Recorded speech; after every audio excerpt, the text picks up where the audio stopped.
सवाल यह है कि जिस तरह से अमेरिका ने कल बम बरसाए, उससे यह डर बढ़ गया है कि इजराइल जिस तरीके से हमास जंग कहीं पूरे अरब में, तो ये फैल नहीं जाएगी, क्योंकि इस बात का डर है कि ईरान चुप नहीं बैठेगा। अब सवाल यह है, ईरान करेगा क्या? हालांकि इस हमले के तुरंत बाद अमेरिका ने क्लियर कर दिया कि उसने सीरिया पर जो बम बरसाए हैं, उसका इजराइल हमास जंग से कुछ भी लेना देना नहीं है। अमेरिकी रक्षा मंत्रालय लॉयड ऑस्टिन ने कहा कि ईरान समर्थित गुट ने अमेरिका के सीरिया बेस पर हमला किया था, हमने इसी का बदला लिया है। उन्होंने पश्चिम एशिया के देशों को चेतावनी भी दी कि गाजा जंग को क्षेत्रीय जंग ना बनाए, अगर ऐसा हुआ तो अंजाम बुरा होगा। और मनीष मेरे सहयोगी इस वक्त मेरे साथ मौजूद है। मनीष, ये स्थिति थोड़ी सी और ज्यादा खराब होती नजर आ रही है। अगर ईरान और अमेरिका इस तरीके से सीरिया में आकर के भिड़ते हैं तो फिर हालात बहुत बदतर होंगे, और मुझे लगता है कि शायद जो हम बार बार कहते हैं विश्व युद्ध की स्थिति बनेगी, वो साफ तौर पर बन जाएगी। बिल्कुल, देखिए विश्व युद्ध के घने बादल छाए हुए हैं और इसी वजह से, हालांकि मैं अपने कैमरा सहयोगी अमित को कहूंगा कि थोड़ा कैमरा को बचाते हुए, क्योंकि बारिश भी हो रही है, लेकिन मैं आपको वो दिखाना भी चाहता हूं। देखिए सीरिया का वो हिस्सा, इस पहाड़ी के उस तरफ, ये सीरिया और इजराइल के बीच में स्थित ये माउंट हर्मन पहाड़ी है। माउंट हर्मन पहाड़ी के उस तरफ है सीरिया, इस तरफ इजराइल बॉर्डर पर हम इस वक्त खड़े हैं। और निश्चित तौर पर सीरिया वो युद्ध का मैदान बन गया है जहां पर एक दो नहीं बल्कि पांच देश अपनी ताकत की आजमाइश कर रहे हैं, क्योंकि वहां पर एक ऐसी स्थिति बनती है जहां पर सीधे अमेरिका और ईरान के बीच में, अमेरिका और रूस के बीच में, इजराइल और ईरान के बीच में, इजराइल और सीरिया के बीच में, इजराइल और लेबनान के बीच में कभी भी लड़ाई हो सकती है।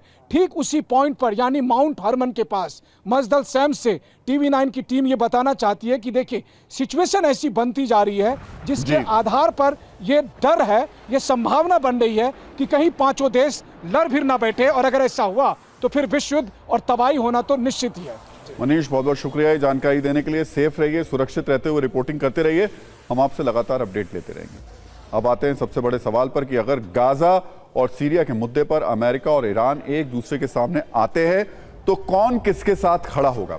अमेरिका के साथ तो पूरे के पूरे जो नेटो देश हैं वो होंगे, इसके अलावा भी उसके साथ कम से कम अरब के आधे देश होंगे, और इजराइल तो अमेरिका का साथ देगा ही। लेकिन ईरान के साथ कौन होगा? हिजबुल्लाह, हमास, फिलिस्तीन, इस्लामिक जिहाद, हूती विद्रोही और नॉर्थ कोरिया। वैसे ये तब की बात है जब ये दोनों देश आमने सामने होंगे, लेकिन अभी काम सिर्फ जुबानी धमकियों से ही चलाया जा रहा है।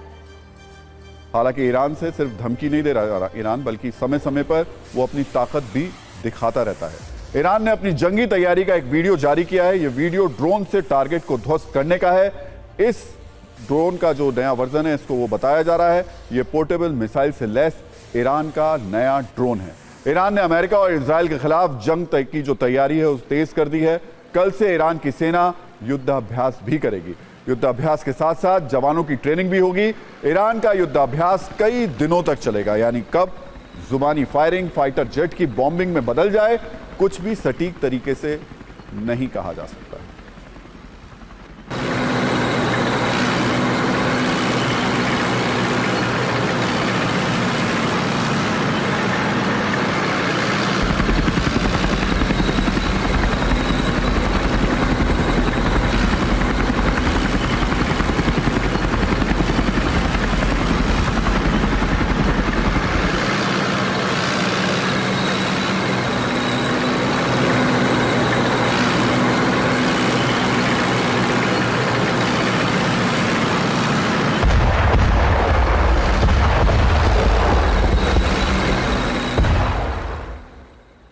इस बीच कल ईरान ने दुनिया के सबसे बड़े मंच संयुक्त राष्ट्र को संबोधित करते हुए अमेरिका को सीधी धमकी दी। यूएन में ईरान के विदेश मंत्री हुसैन अमीर अब्दुल्लाहान ने कहा कि अमेरिका फिलिस्तीन में नरसंहार करवा रहा है।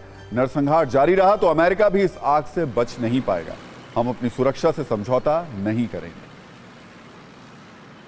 I say frankly to the American statesmen who are now managing the genocide in Palestine that we do not welcome to expansion of the war in the region. But I warn, if the genocide in Gaza continues, they will not be spared from this fire. It is our home, and West Asia is our region.